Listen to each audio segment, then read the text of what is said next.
Lunes hanggang Biyernes, 1:00 ng hapon. Dito lang sa PTV.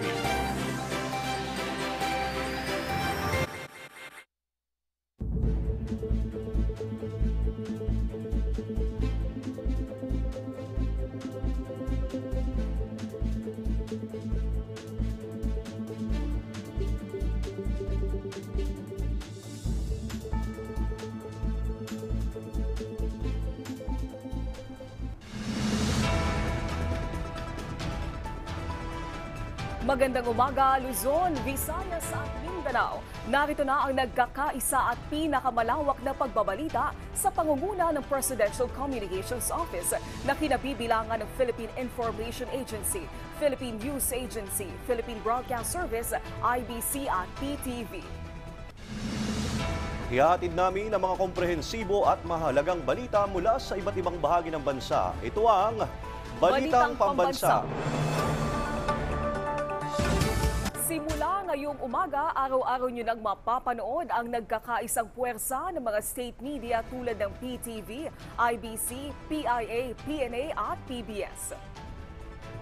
Ihahatid namin ang mga balitang dapat niyong malaman saan mang sulok ng bansa kayo naroroon mula sa umaga, tanghali, hapon hanggang gabi.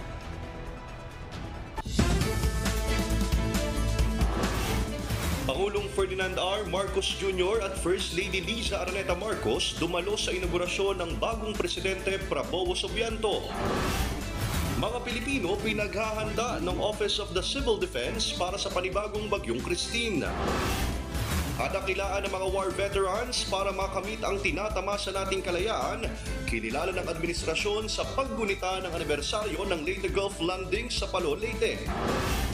May persons of interest na ang Police Regional Office 9 kaugnay sa pagdukot sa isang American national sa Sibuco, Zamboanga del Norte. At idineklarang largest chicken building ng Guinness World Records, panibagong tourist attraction sa Talisay City sa Negros Occidental. Sa detalye ng ating mga balita, kinilala ng administrasyon na mga kadakilaan ng ating war veterans para makamit ang tinatamasa nating kalayaan ngayon. Ito'y bilang bahagi ng paggunita ng anibersaryo ng Leyte Gulf Landing sa Palo, Leyte.